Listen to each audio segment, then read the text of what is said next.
News on the spot. Wali Kota Surabaya Eri Cahyadi meninjau dan mengecek langsung kesiapan protokol kesehatan di Kebun Binatang Surabaya, mulai dari pintu masuk, kondisi di dalam, sampai pintu keluar, pada Sabtu 2 Oktober 2021. Pengecekan itu dilakukan menyusul akan dibukanya tempat wisata yang menjadi ikon Surabaya tersebut pada Minggu 3 Oktober 2021, seiring dengan diterimanya surat edaran dari Badan Pariwisata dan Ekonomi Kreatif Kemenparekraf yang dilanjutkan dengan asesmen oleh Satgas COVID-19 Surabaya, Kementerian, dan BKSDA. Meski sudah dibuka, namun pengunjungnya dibatasi 25% saja. Eri Cahyadi meminta Satgas COVID-19 di KBS agar selalu berkeliling menggunakan sepeda, mengingatkan penerapan protokol kesehatan kepada para pengunjung. Misalnya, mengingatkan kalau ada pengunjung yang melepas masker dan berkerumun.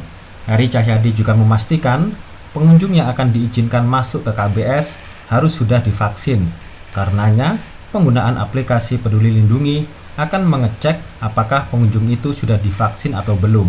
Bagi yang belum divaksin, Pemkot Surabaya nantinya akan menyiapkan vaksin di KBS sekitar 1.000 dosis, baik itu yang ber-KTP Surabaya maupun di luar Surabaya.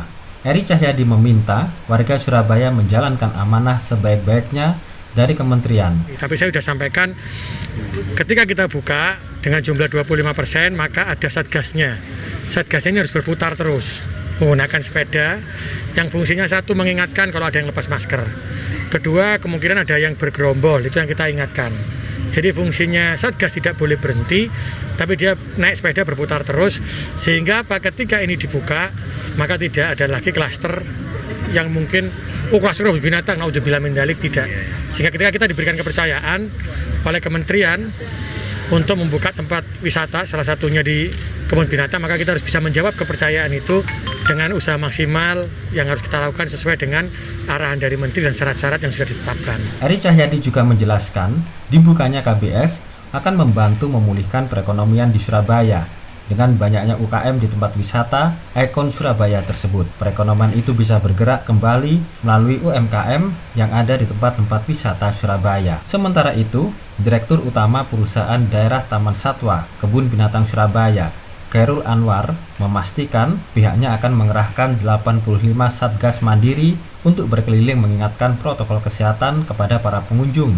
Mereka sudah dibagi per zona yang biasanya menimbulkan kerumunan, seperti di pintu masuk, pertigaan, area zona satwa favorit, dan zona lainnya. Dia juga memastikan bahwa KBS akan dibuka mulai jam 8 pagi sampai jam 4 sore dengan kapasitas 25% atau sekitar 2.000 pengunjung. Sedangkan bagi yang gowes dibuka mulai jam 6 pagi sampai jam 10 pagi. Khairul juga menjelaskan bahwa semua satwa di KBS akan dicek kesehatannya secara periodik. Bahkan, hampir setiap hari, dokter hewan KBS melakukan evaluasi di masing-masing zona satwa, sehingga dia memastikan bahwa satwa KBS dalam kondisi sehat. News on the spot.